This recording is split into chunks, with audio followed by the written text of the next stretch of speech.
Mesdames, Messieurs, bonsoir. S'il est un secteur où le Tchad est le plus berné, alors qu'il est le plus sollicité et le plus imposé probablement, c'est bien celui du transport aérien. La position géographique charnière du Tchad fait de lui un excellent hub, une plaque tournante pour les pays de l'Ouest et du Nord à destination de l'Occident et un passage obligé des longs courriers de l'Occident vers l'Orient. Les aiguilleurs du ciel affirment que près de 700 avions de grande ligne traversent le ciel tchadien en 20 jours, soit une moyenne de 45 avions par jour et plus d'un avion chaque heure. 3 compagnies internationales desservent l'aéroport Hassan Diamouz à raison de 7 jours sur 7, soit un vol tous les jours pour l'une des compagnies, une cadence de 2 à 3 vols réguliers pour les 2 autres. En termes de type d'avion, la dernière née de Boeing, la A380, se pose depuis quelque temps sur la piste de N'Djamena avec un trafic plus ou moins rempli. En haute saison, les vols se font toujours à plein et les compagnies se frottent les mains. Le pic est atteint chaque année avec le petit et le grand pèlerinage des musulmans à la Mecque pour celles des compagnies qui opèrent dans le domaine.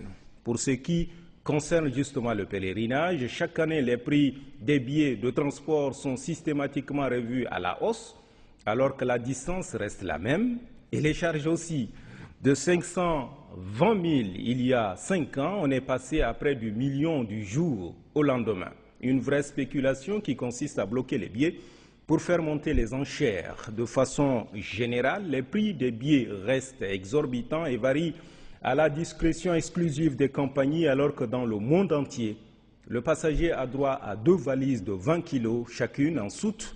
Jusqu'à il y a peu, on nous imposait une valise. Aujourd'hui encore, cette injustice est réparée seulement au départ de N'Djamena. Si vous achetez votre billet ailleurs qu'en N'Djamena, vous êtes astreint à débourser la 2e valise, une aberration. Que fait l'État? Vraie question, l'État subit. Il laisse faire au nom d'une certaine mauvaise lecture des conventions d'établissement et des engagements des parties contractantes, à savoir l'État d'une part et les compagnies de l'autre. Une lecture curieusement toujours à la grande faveur des compagnies. Se laisser aller, sinon se laisser faire, participe du renchérissement, sinon de la surenchère insupportable payée au prix fort par les clients au bout de la chaîne. Ces compagnies qui opèrent au Tchad se sont partagées les zones, sinon les axes, et elles sévissent comme les fauves marquent leur terrain. Calculatrices, manipulatrices, aucune n'échasse sur les terres de l'autre. Des compagnies finalement en situation de monopole, selon les zones, elles fixent et arrêtent des prix à leur goût, à leur appétit, et plus personne ne trouve rien à redire, et pourtant l'État est dans son rôle régalien de discipliner les transporteurs, car le transport en définitive est un bien de consommation. On nous dira que le secteur est libéralisé, et après, le libéralisme est-il synonyme de blanc-seing? Il est inadmissible, sinon comment expliquer que le coût du trajet Paris-New York, par exemple, qui dure plus de 7 heures, revienne moins cher que le prix du billet N'Djamena à Paris, alors que la durée du trajet est de 5 heures. Avant la construction de la raffinerie de Yarmaya, le prétexte était le prix du jet. Mais aujourd'hui, cet argument n'est-il pas battu en brèche? Il me semble que oui.